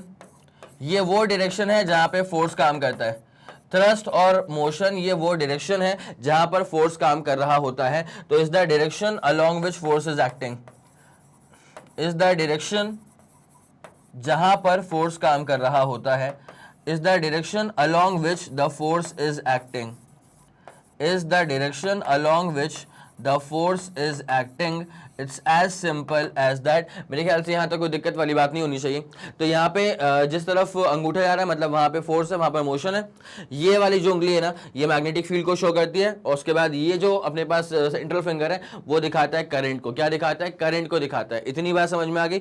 एक बार ये चीज़ दिमाग में डाल लेना, अच्छे से पूरा फंडा सॉर्ट आउट हो जाएगा। मतलब मैं इसे कैसे याद करता हूँ ना, फादर मदर चिल्ड्रन। ठीक है, क्या बोले इसको अपन ने, फादर मदर चिल्ड्रन। एफ से फादर, एफ से फोर्स, एम से मदर, एम से मैग्नेटिक फील्ड, और सी से करंट था तो यहाँ मतलब सी से चिल्ड्रन था तो यहाँ पे क्या हो जाएगा, सी से current. It's as simple as that. तो आपको ये जो फ्लेमिंग्स लेफ्ट हैंड रूल है ना किस सिनेरियो में काम आएगा इस बात को अच्छे से समझते हुए चलो। ये जो फ्लेमिंग्स लेफ्ट हैंड रूल है किस सिनेरियो में काम आएगा बेटा, कि जब किसी चार्ज पार्टिकल Q को अगर मैं वेलोसिटी v के साथ किसी एक्सटर्नल मैग्नेटिक फील्ड जिसका इंडक्शन B है अगर वहां फेंक देता हूं, तब उसके ऊपर कितना फोर्स काम करेगा, तब उसके ऊपर कितना फोर्स काम करेगा और किस तरफ फोर्स काम करेगा, वो निकालने के लिए अपन Fleming's left hand rule use कर सकते हैं। ठीक है, तो यहाँ पे पूरा फंडा समझ में आ गया बेटा। फादर मदर चिल्ड्रन हो चुका है, तो ये फोर्स था, ये डायरेक्शन ऑफ फोर्स ये हो जाएगा। ये है अपने पास मैग्नेटिक फील्ड, ये अपने पास करंट। तो आपको बस एक काम करना है, मैग्नेटिक फील्ड और करंट को अरेंज करना है, ठीक है। आपको बस मैग्नेटिक फील्ड को और करंट को अरेंज करना है, ऑटोमेटिकली आपको फोर्स की डायरेक्शन मिल जाएगी। It's as simple as that, कोई दिक्कत वाली बात नहीं है। तो अब एक काम करो, वही थ्योरी यहां पे लिख के रखिए और ये डायग्राम सेल्फ सफिशिएंट है, सेल्फ एक्सप्लेनेटरी है। तो जरा एक बार इसका स्क्रीनशॉट ले लेना। 3 2 1 ready go. Super clear and super done, शानदार, गजब, कोई दिक्कत वाली बात नहीं है, ठीक है। चलें ओके अब आते हैं dimensions of magnetic field induction के ऊपर कि भैया मैग्नेटिक फील्ड के इंडक्शन का जो स्ट्रेंथ होता है ना बी, उसका डायमेंशनल फॉर्मूला क्या होगा। तो भाई जरा ध्यान देते हुए चलना, आ जाओ। सबसे पहली बात तो ये, हम एक फॉर्मूला ले लेते हैं, F is equals to Q we B sine theta. Yes sir, यहां तक कोई दिक्कत नहीं है। F is equals to Q we B sine theta, यहां तक कोई दिक्कत नहीं है, ठीक है। नाउ अब मुझे तो B निकालना है, तो B मेरे पास क्या हो जाएगा पता है, B मेरे पास हो जाएगा F अपॉन नीचे पटक देंगे तो क्यू वी साइन थीटा। बोलो हाँ कि ना।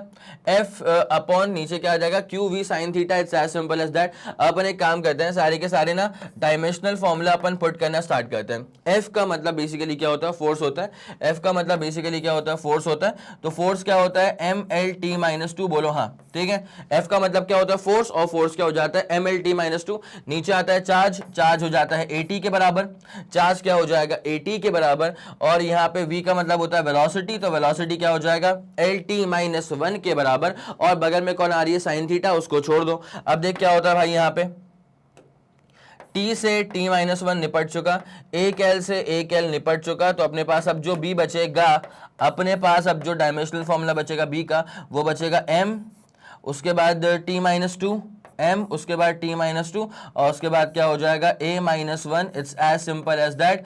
तो ये तुम्हारे पास हो जाएगा मैग्नेटिक फील्ड इंडक्शन का डायमेंशनल फॉर्मूला। जल्दी इस पूरी कहानी का स्क्रीनशॉट ले लो यार, जल्दी से इस पूरी कहानी का स्क्रीनशॉट ले लो। 3 2 1 ready go. Super clear, super done. चलो आगे बढ़ेंगे।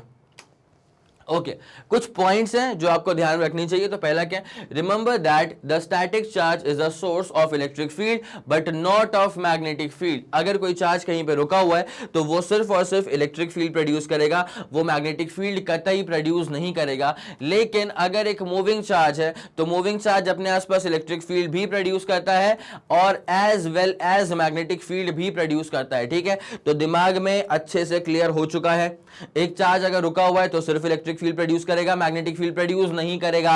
और अगर एक चार्ज मोशन में आ गया है तो इलेक्ट्रिक फील्ड भी प्रोड्यूस करेगा, मैग्नेटिक फील्ड भी प्रोड्यूस करेगा। It's as simple as that, ठीक है।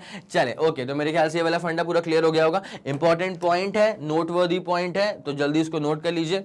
उसके बाद अगले वाले पॉइंट पे आपको लेके चलते हैं, ठीक है। ये वाला फंडा पूरा क्लियर हो गया है जी सर, आगे बढ़ते हैं अब, ठीक है। ओके अब आते हैं एक बहुत ही शानदार से फोर्स के ऊपर, नाम है लॉरेंस फोर्स, ठीक है। नाम क्या है, लॉरेंस फोर्स। बाकी जो थ्योरी है वो तो मैं अभी क्लियर कर ही दूंगा आपके सामने, लेकिन जरा एक बार तुम यहां पे देखो, ठीक है। ये जो लॉरेंस फोर्स है ना, इसको अपन कैसे लिख रहे हैं, ये फोर्स था, ये लिखा अपन ने Q वेक्टर E। और अच्छा तुम जानते हो Q into V cross B क्या होता है, वही मैग्नेटिक फोर्स, ठीक है। ये अपने पास हो गया V क्रॉस B, तो ये वेक्टर नोटेशन के तौर पे लिख लेना। अब ये जो E as a function of R लिखा है ना, जरा ध्यान देना, E as a function of R, बाकी वो लॉरेंस फोर्स क्या है वो बता रहा हूं, लेकिन इसकी बारीकियां समझो। E as a function of R, और उसके बाद जो लिखा है ना B, मतलब मैग्नेटिक फील्ड का induction as a function of R. इसका मतलब ये होता है कि इलेक्ट्रिक फील्ड की इंटेंसिटी और मैग्नेटिक फील्ड की इंटेंसिटी दोनों डिस्टेंस पर डिपेंड करती है, दोनों पोजीशन वेक्टर्स पर डिपेंड करती है। अलग अलग पोजीशन वेक्टर होगा तो अलग अलग स्ट्रेंथ होगी इलेक्ट्रिक फील्ड की इंटेंसिटी की, अलग अलग स्ट्रेंथ होगी मैग्नेटिक फील्ड के इंडक्शन की, ठीक है। तो इलेक्ट्रिक फील्ड की इंटेंसिटी और मैग्नेटिक फील्ड का इंडक्शन, ये दोनों अलग अलग पॉइंट्स पे अलग अलग वैल्यूज शो करते हैं। दैट्स व्हाई कहा गया है कि इलेक्ट्रिक फील्ड की इंटेंसिटी एंड मैग्नेटिक फील्ड की इंटेंसिटी मतलब as a function of R. इसका मतलब ये होता है, means that intensity of electric field and magnetic field का induction depends on the position vector, depends on the position vector, depends on the position vector of different points. अलग अलग point पे अलग अलग वैल्यू होगी मैग्नेटिक फील्ड के induction की और इलेक्ट्रिक फील्ड की इंटेंसिटी की। It's as simple as that. मेरे ख्याल से ये वाला फंडा आपके दिमाग में सुप्रीमली क्लियर हो चुका होगा। तो ये इसकी बेसिक कहानी थी, ये मेरे ख्याल से आपको पूरा फंडा समझ में आ गया। तो अब देख क्या होता है, क्या लिखा है, let us suppose that there is a point charge q moving with a velocity v and located at r, ठीक है, गिवन टाइम पे होगा, ठीक है, in the presence of both electric and magnetic field. इसका मतलब क्या होता है बेटा कि अगर चार्ज सिर्फ मैग्नेटिक फील्ड के प्रेजेंस में मूव कर रहा होता तो उस पर कौन सा फोर्स काम कर रहा होता, सिर्फ और सिर्फ मैग्नेटिक फोर्स काम कर रहा होता, which is basically q we B sine theta. लेकिन अभी चार्ज एक ऐसे स्पेस में मूव कर रहा है जहां पे इलेक्ट्रिक फील्ड की इंटेंसिटी भी है, जहां पे मैग्नेटिक फील्ड की इंटेंसिटी भी है, तो उसके ऊपर इलेक्ट्रिक फोर्स भी काम करेगा, उसके ऊपर मैग्नेटिक फोर्स भी काम करेगा, ठीक है। तो यहां पे वही लिखा हुआ है कि कहां the force on electric charge q due to both of them. Both of them का मतलब क्या होता है, इलेक्ट्रिक फील्ड भी और मैग्नेटिक फील्ड भी, दोनों की वजह से जो फोर्स काम करेगा वो दिया जाएगा बाय दिस पर्टिकुलर इक्वेशन। मतलब इलेक्ट्रिक फील्ड प्लस करना पड़ेगा magnetic field, it's as simple as that, ठीक है। इलेक्ट्रिक फील्ड प्लस करना पड़ेगा इसमें क्या, magnetic field, it's as simple as that. इतनी सिंपल सी बात होती है और इसे कहा जाता है Lorentz force, electric field plus magnetic field का, मैग्नेटिक फील्ड के फोर्सेस का वेक्टर समेशन, it's as simple as that, ठीक है। Force due to electric field and force due to magnetic field on that particular moving charge, उन दोनों का vector समेशन is called as the Lorentz force, it's as simple as that. जल्दी से इस पूरी कहानी का स्क्रीनशॉट ले लो। 3 2 1 ready go, super clear, super done. चलो आया समझ, पक्का। अगर तुम चाहो ना तो मैं इसको एक बार तुम्हारे लिए ऐसे लिख देता हूं यार। तो लॉरेंस फोर्स जो है ना बेटा, that is basically given by electric force जो काम करेगा, उसके बाद F सबस्क्रिप्ट B मतलब मैग्नेटिक फोर्स जो काम करेगा, ठीक है। अब ध्यान देना, कोई बहुत बड़ी बात नहीं है। इलेक्ट्रिक फोर्स का फॉर्मूला क्या होता है, Q इंटू इलेक्ट्रिक फील्ड की इंटेंसिटी, और मैग्नेटिक फोर्स का फॉर्मूला क्या होता है, Q, उसके बाद VB साइन थीटा था, Q के बाद क्या था, VB साइन थीटा, इसका मतलब V क्रॉस B हो जाएगा। चलो भैया यहां तक भी हमें कोई ऐसा दिक्कत वाली बात तो नहीं है, ठीक है। तो अपने पास अब जो फोर्स काम करेगा, this will be given by, Q को अपन ने निकाल लिया बाहर, ये अपने पास E हो जाएगा, प्लस यहाँ पे Q अपन ने बाहर निकाल लिया तो अपने पास ये क्या हो जाएगा, V क्रॉस B। Q अपन ने बाहर निकाल लिया, अपने पास क्या हो जाएगा, V cross B। It's as simple as that. मेरे ख्याल से यहां तक का पूरा फंडा क्लियर होगा, कोई दिक्कत आपको बिल्कुल भी नहीं नजर आ रही होगी। तो जल्दी से इसका स्क्रीनशॉट ले लो बेटा। 3 2 1 ready go, super clear, super done. चलो भाई okay, done done done done, हो चुका है पूरा फंडा क्लियर, ठीक है। Okay, so this force was given by H.A. Lorentz based on the extensive experiments of Ampere and others. It is called as the Lorentz force, जो कि हम लोग देख चुके हैं। You have already studied in detail the force due to electric field. हम जानते हैं कि force due to electric field क्या होता है, किसी भी चार्ज के ऊपर सर बेसिक फॉर्मूला होता है, F is equal to QE होता है, ठीक है।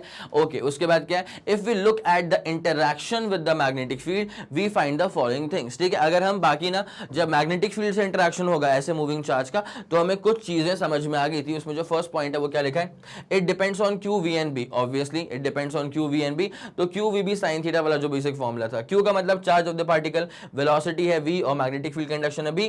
Force on negative charge is opposite to that on the force on the positive charge, ठीक है। मैंने कहा था आप ये जो रूल अप्लाई करोगे या फिर आप जो ये right hand screw rule apply करोगे, उन सब में क्या होता है कि ये रूल्स बेस्ड हैं बेसिकली फॉर प्लस का चार्ज पार्टिकल, ठीक है। लेकिन अगर ऐसा होता है कि नेगेटिव चार्ज पार्टिकल है तो कुछ नहीं करना है, जो आपका आंसर प्लस के चार्ज पार्टिकल से आया था ना, बस उसी के डायरेक्शन को पलट देना, वो तुम्हारे पास हो जाएगा for a negatively charge particle. It is as simple as that, कोई दिक्कत वाली बात बिल्कुल भी नहीं है। ये फर्स्ट पॉइंट था, ठीक है। ये वाला फर्स्ट वाला पॉइंट पूरा क्लियर है बेटा।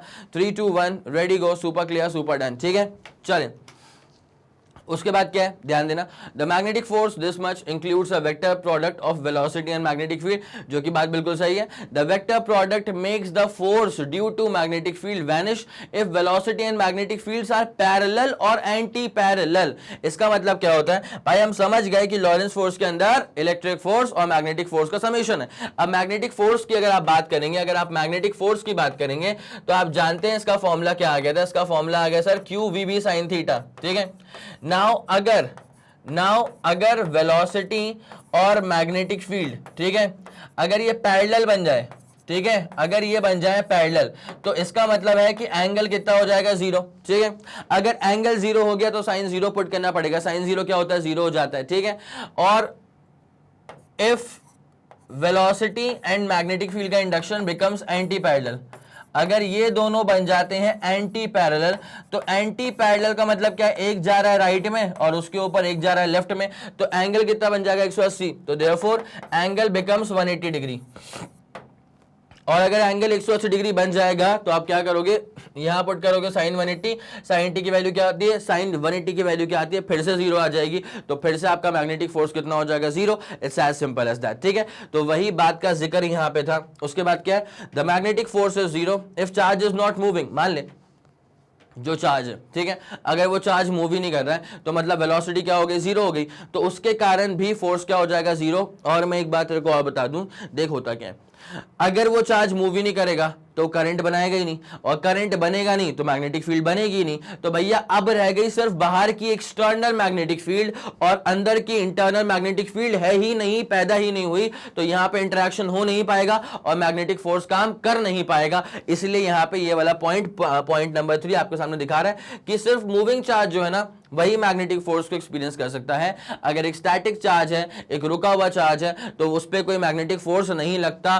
और मैंने सिखा के रखा है मैग्नेटिक फोर्स तभी काम करेगा जब दो या दो से ज्यादा तरह की मैग्नेटिक फील्ड्स में आपस में इंटरैक्शन होगा, ठीक है भाई। तुमने एक्सटर्नल मैग्नेटिक फील्ड लगा दिया लेकिन तुम्हारा चार्ज पार्टिकल मूव करने को तैयार नहीं है। अगर चार्ज पार्टिकल मूव नहीं करेगा तो करंट बनेगा नहीं, और करंट नहीं बनेगा तो इंटरनल मैग्नेटिक फील्ड डेवलप नहीं होगी। तो भाई दो तरह की फील्ड्स ही नहीं है ना, तो काहे का इंटरैक्शन, कोई फोर्स नहीं काम करेगा, मैग्नेटिक फोर्स काम नहीं करेगा, ठीक है। तो अगर किसी चार्ज पार्टिकल को मैग्नेटिक फोर्स को एक्सपीरियंस करना है तो इस बात का होना बहुत जरूरी है कि वो चार्ज पार्टिकल मोशन में हो। It's as simple as that. यहां तक का फंडा पूरा क्लियर है क्या आप लोगों को बेटा? 3 2 1 ready go, super clear and super done. चलिए ठीक है, फंडा ये वाला पूरा क्लियर हो चुका है क्या बेटा? तो मैग्नेटिक फोर्स जो है वो किन किन चीजों पे डिपेंड करता है? क्यू पे डिपेंड करता है, वी पे डिपेंड करता है, उसके बाद बी पे डिपेंड करता है, उसके बाद एंगल पे डिपेंड करता है। Same formula Q we B sine theta, ठीक है। तो ये वाला फंडा आपके दिमाग में सुप्रीमली क्लियर हो चुका होगा, ठीक है। अब आते हैं क्वेश्चन पे।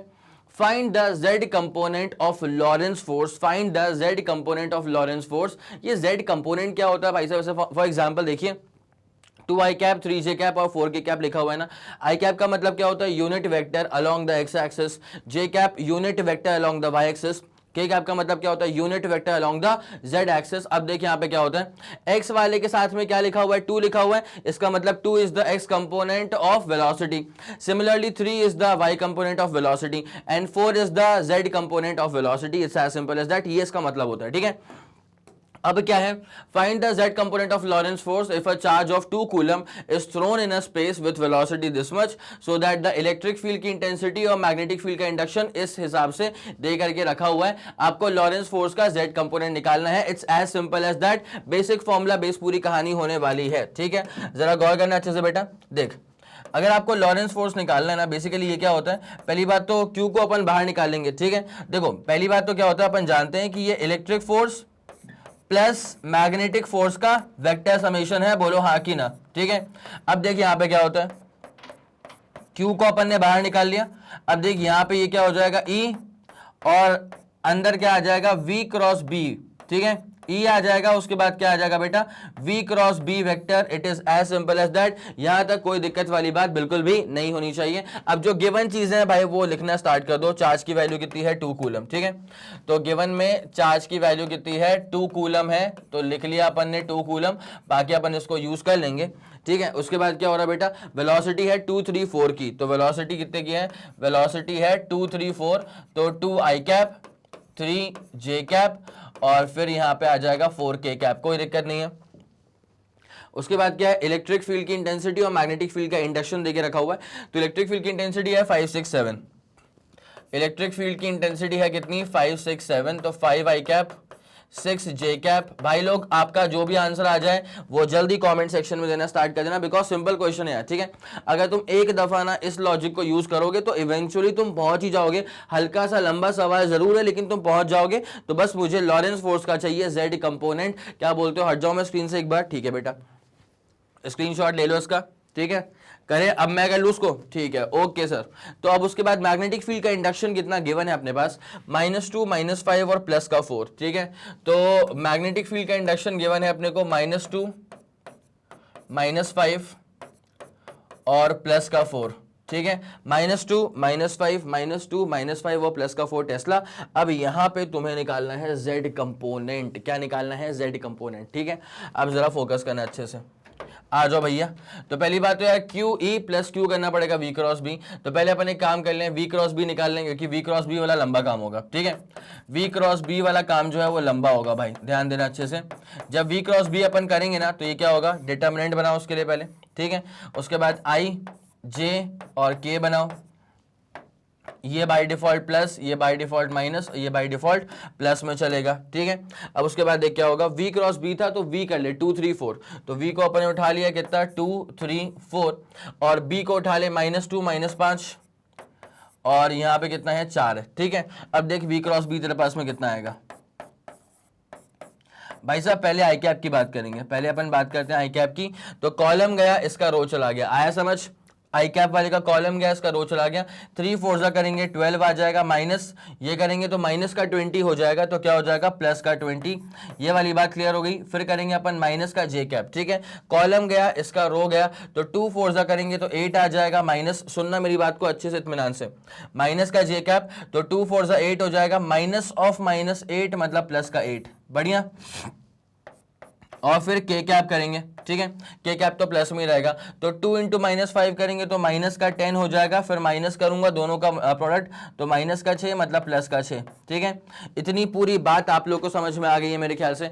तो नाउ v क्रॉस b जो आया अपने पास, नाउ ये जो अपन ने v क्रॉस b निकाला है, इसका आंसर अपने पास इवेंचुअली कितना आ जाएगा, जरा गौर करें। 12 प्लस 20 करेंगे तो 32 आई कैप। ठीक है, ये कितना हो जाएगा 32 आई कैप। बढ़िया सर, कोई दिक्कत नहीं है। उसके बाद यहाँ पे कितना हो जाएगा, माइनस का 16 जे कैप, तो हो जाएगा माइनस का 16 जे कैप।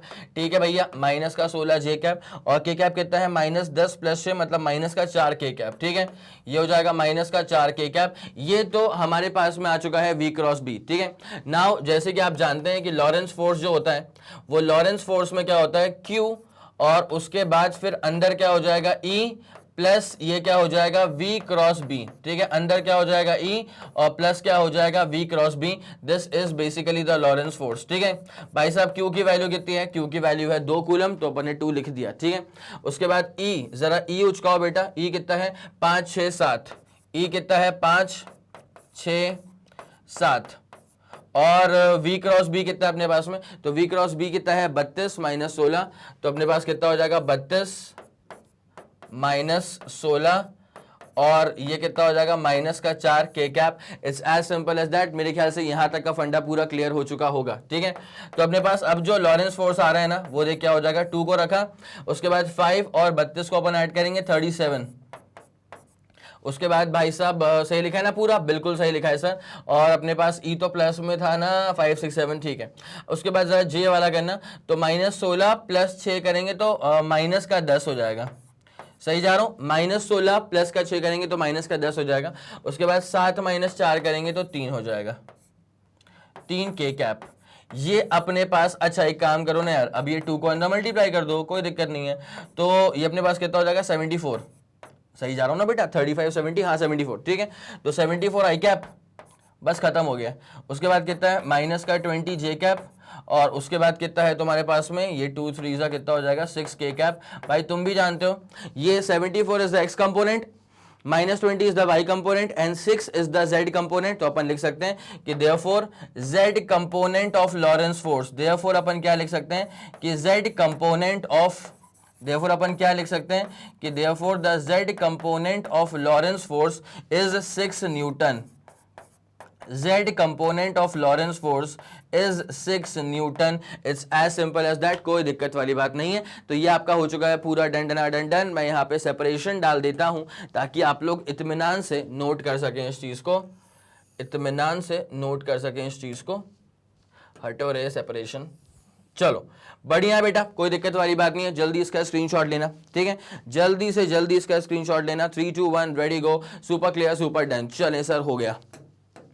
ठीक है, तो ये था अपने पास magnetic field and magnetic force. मेरे ख्याल से आपको हर एक चीज सुप्रीम तरह से क्लियर हो गई होगी। हल्का सा लंबा लेक्चर ये इसलिए था क्योंकि यहाँ पे हर एक फॉर्मूला को पूरा खोल के बता दिया है मैंने, ठीक है। मतलब F is to Q we B sine theta को पूरा का पूरा, क्यू जीरो होगा तो क्या होगा, वी जीरो होगा तो क्या होगा, बी जीरो होगा तो क्या होगा, एंगल अगर 90 डिग्री है, पैरेलल है, एंटी पैरेलल है, जो भी केसेस थे वो सारे के सारे करके दिखा दिया आपको। राइट हैंड स्क्रू रूल क्या होता है, फ्लेमिंग्स लेफ्ट हैंड रूल क्या होता है, वो सब भी आपके दिमाग में सेट करवा दिया गया है, ठीक है। तो मेरे ख्याल से आपको ये वीडियो पसंद आया होगा, ये वीडियो आपको हेल्पफुल लगा होगा। अगर आपको लगा कि इस वीडियो ने आपकी हेल्प करी है किसी भी लेवल पे, तो इस वीडियो पे जरा प्यार बरसाएं, इसको लाइक करें और सबसे इंपॉर्टेंट बात, इस वीडियो को शेयर कर दो अपने सारे मित्र मंडल में। सबको बता दो कि मैग्नेट ब्रेन्स के चैनल पे उनके प्लेलिस्ट में फिजिक्स के अंदर क्या क्या शानदार चीजें ऐड हो चुकी हैं और क्या जबरदस्त चीजें आपको और भी जल्द से जल्द मिलने वाली हैं, ठीक है। अगर आपका कोई भी फीडबैक है या सजेशन है, तारीफ है या कोई बुराइयां हैं या जो कुछ भी है, तो आप इस कमेंट सेक्शन को यूज करके अपनी सारी बातें मुझ तक पहुंचा सकते हैं। मैं और मेरी पूरी टीम सुपर एक्टिव रहती है बेटा, हम लोग सारे कमेंट को अच्छे से देखते हैं। अगर हमें लगता है कि ये फीडबैक एकदम जेन्युइन है, इस पे काम किया जा सकता है, तो उस पे काम किया जाएगा। दैट्स अ गारंटीड थिंग, ठीक है। इसी के साथ क्लास को करता हूं खत्म। और जैसे कि आप सब जानते हैं कि मैग्नेट ब्रेन्स जो प्रोवाइड करता है वो है English medium as well as Hindi medium वाली classes with entire full complete syllabus coverage. उसके बाद CBSE board, Delhi board, Bihar board, UP board, MP board, Rajasthan board और वैदिक मैथ्स क्रैश कोर्स और स्पोकन इंग्लिश। इसके अलावा अगर आपको कोई भी इंफॉर्मेशन चाहिए तो आप मैग्नेट ब्रेन्स के ऑफिशियल वेबसाइट पर विजिट कर सकते हैं। Thank you so much.